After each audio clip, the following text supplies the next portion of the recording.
पाकिस्तान का मर्ज, दुनिया का दर्द। करता था स्यो क्यों किया, अब कर क्यों पछताए। बोया पेड़ बबूल का, आम कहाँ से खाए। कबीर ने सदियों पहले जो बात कही वो आज के दौर में भी कितनी प्रासंगिक है, इसका ताज़ा तरीन उदाहरण हमारा पड़ोसी पाकिस्तान है। जिस तालिबान को पाकिस्तान ने भारत में आतंक फैलाने के लिए पाल पोस कर बड़ा किया, आज वही तालिबान पाकिस्तान को न केवल आंख दिखा रहा है बल्कि उसे नेस्तो नाबूद करने पर भी आमादा है। तहरीके तालिबान पाकिस्तान के नाम से कुख्यात यह उग्रवादी संगठन बलूच अलगाववादियों के साथ मिलकर पाकिस्तान के उत्तरी क्षेत्र में समानांतर सरकार चला रहा है और पूरे पाकिस्तान में कहर बरपा रहा है। टीटीपी की बढ़ती चुनौती ने पाकिस्तानी सेना को देश के भीतर ही मैदान में उतरने के लिए मजबूर कर दिया है। टीटीपी के हौसले इतने बुलंद हैं कि अपने खिलाफ सैन्य अभियान को लेकर उसने प्रधानमंत्री शहबाज शरीफ, बिलावल भुट्टो समेत देश के शीर्ष नेताओं को निशाना बनाने की खुलेआम चेतावनी जारी की हुई है। नौबत यहाँ तक पहुँच गई है कि टीटीपी पाकिस्तान का वही हाल करने की धमकी दे रहा है जो भारत ने 1971 की जंग में नया बांग्लादेश बनाकर किया था। पाकिस्तान में तालिबान के बढ़ते आतंक ने समय को एक दशक पीछे धकेल दिया है। आज पाकिस्तान उसी संगठन की आतंकी गतिविधियों पर लगाम लगाने के लिए छटपटा रहा है जिसे कभी उसने पनाह दी थी। अफगानिस्तान पर तालिबान के लगभग बिना किसी चुनौती के अनियंत्रित कब्जा कर लेने से तहरीक तालिबान पाकिस्तान का हौसला बढ़ा है। बरसों तक पाकिस्तानी सुरक्षा बलों ने टीटीपी की आतंकी हरकतों पर आंखें मूंद रखी थीं। पाकिस्तान की नींद तब खुली जब 2008 में टीटीपी ने स्वात घाटी पर कब्जा कर लिया। तब भी अगले 6 साल तक पाकिस्तानी सरकार ने तालिबान के खिलाफ किसी बड़ी कार्रवाई की ज़रूरत नहीं समझी।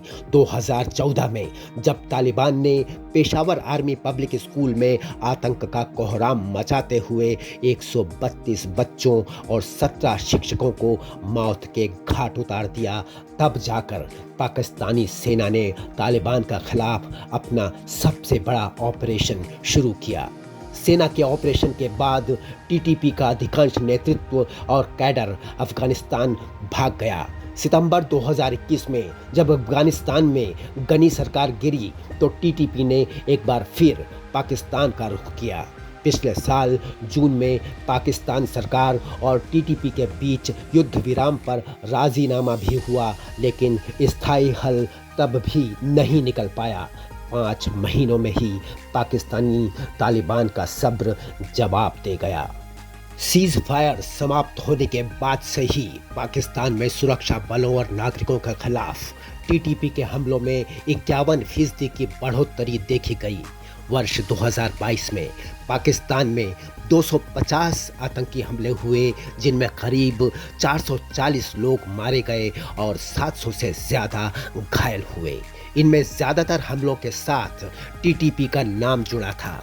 इस्लामाबाद स्थित think tank centre for research and security studies के खुलासे तो और भी चौंकाने वाले हैं। 2022 की अपनी सालाना रिपोर्ट में सेंटर ने टीटीपी के उभार को पाकिस्तान के लिए सबसे बड़ा खतरा बताया है। इस रिपोर्ट के अनुसार केवल 1 साल में ही पाकिस्तान अफगान सीमा क्षेत्रों में आईईडी, आत्मघाती और सुरक्षा चौकियों पर तालिबानी हमलों में पाकिस्तानी सुरक्षा बलों के 282 कर्मियों को जान गंवानी पड़ी है। साफ दिखता है कि पाकिस्तान अब अफगान तालिबान और तहरीक तालिबान के दलदल में फंस गया है। बलूचिस्तान में अस्थिरता के साथ ही खैबर पख्तूनख्वा क्षेत्र में जबरन वसूली और फिरौती के लिए अपहरण आम हो गए हैं। अस्थिरता पर काबू पाने के लिए अब पाकिस्तान को अमेरिकी मदद भी मैसर नहीं है। अफगानिस्तान से अमेरिकी सेना की वापसी ने जहां पाकिस्तान को सीमा पार से आ रहे खतरों का सामना करने के लिए अकेला छोड़ दिया है, वहीं देश के भीतर कई गुटों से चल रही छद्म लड़ाई ने उसकी सुरक्षा व्यवस्था की भी कमर तोड़ डाली है। अगर टीटीपी के हमलों के कारण चीन प्रायोजित सीपीईसी परियोजनाएं प्रभावित होती हैं तो पाकिस्तान के लिए ये एक नया सिरदर्द खड़ा कर देगा। गंभीर राजनीतिक अस्थिरता और सिकुड़ती अर्थव्यवस्था के बीच दांव पर लगी सुरक्षा के कारण पाकिस्तान आज एक ऐसे टाइम बम पर बैठा दिख रहा है जो किसी भी वक्त फट सकता है। पड़ोस में जब इतनी उथल पुथल मची हो तो भारत भला कैसे निश्चिंत रह सकता है। चीन के साथ जारी संकट के बीच पाकिस्तान में तालिबान का बढ़ता आतंक हमारे लिए दोहरी परेशानी खड़ी कर सकता है। ऐसी भी आशंकाएं हैं कि एक मजबूत टीटीपी इस्लामिक स्टेट खुरासान के पाकिस्तान में प्रवेश के लिए दरवाजे खोल देगा, जो आने वाले दिनों में भारत के लिए भी चुनौती बन सकता है। हाल के वक्त में विदेश मंत्री एस जयशंकर ने कई सार्वजनिक मंचों से भारत की चिंता को जग जाहिर किया है। पिछले महीने ऑस्ट्रिया के ZIB2 पॉडकास्ट के साथ एक साक्षात्कार में विदेश मंत्री ने पाकिस्तान की भूमिका का वर्णन करते हुए उसे आतंक का केंद्र बताया था। ऑस्ट्रियाई विदेश मंत्रालय के साथ एक संयुक्त प्रेस वार्ता के दौरान भी जयशंकर ने पाकिस्तान का नाम तो नहीं लिया, लेकिन स्पष्ट संदर्भ के साथ दुनिया को चेताया कि चूंकि आतंकवाद का केंद्र भारत के करीब स्थित है, इसलिए हमारे अनुभव और अंतर्दृष्टि दूसरों के लिए मूल्यवान हो सकते हैं।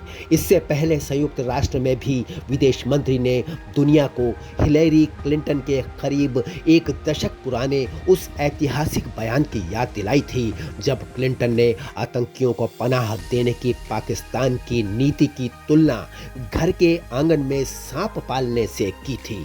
क्लिंटन ने तब कहा था कि अगर आप घर में सांप पालते हैं तो उनसे केवल अपने पड़ोसियों को काटने की उम्मीद नहीं कर सकते। एक न एक दिन ये सांप अपने पालने वालों को भी काट लेंगे। लेकिन इतिहास गवाह है कि पाकिस्तान कभी अच्छी सलाह पर चलने के लिए तैयार नहीं हुआ। यही वजह है कि इस बार इसका नतीजा वो खुद भुगत रहा है। आंगन में पले सांप अब उसे ही डसने की तैयारी में है। अफगान तालिबान को काबुल पर कब्जा करने में मदद करने के लिए ISI ने ही बनाया था। उस मिशन में सफलता से प्रेरित तहरीक तालिबान अब पाकिस्तान पर कब्जे का सपना देख रहा है। पाकिस्तान के आंतरिक हालात और अफगानिस्तान से बिगड़े रिश्तों ने तहरीक तालिबान को सीमा के दोनों तरफ अपनी पकड़ मजबूत करने का मौका दे दिया है। अफगानिस्तान में तालिबान की सत्ता ने आधुनिक तकनीक वाले सैन्य साजो सामान और विदेशी हथियारों तक उसकी पहुंच को भी आसान बना दिया है। अफगानिस्तान पर तालिबान के कब्जे के बाद तहरीक तालिबान का रूप भी बदला है। उसके कई छोटे गुट मिलकर एक हो गए हैं। भारत के खिलाफ इस्तेमाल के लिए पाकिस्तान जिन आतंकी संगठनों को पालता पोसता रहा है, उन्होंने भी तहरीक तालिबान से हाथ मिला लिया है। ऐसे में अगर अफगानिस्तान में सत्ता में बैठा तालिबान भी उसके साथ आ जाता है तो पाकिस्तानी फौज इस गठबंधन को कितने दिनों तक रोक पाएगी, ये भी एक बड़ा सवाल है। इन सब के बीच सबसे चिंता की बात यह है कि पाकिस्तान के पास परमाणु बम भी है। पाकिस्तान पर कब्जे का मतलब ये होगा कि ये विनाशकारी ताकत तालिबान के हाथों तक भी पहुंच सकती है। बेशक ये स्थिति फिलहाल दूर की कौड़ी लगती है, लेकिन भविष्य में ऐसा नहीं होगा इसकी भी कोई गारंटी नहीं है।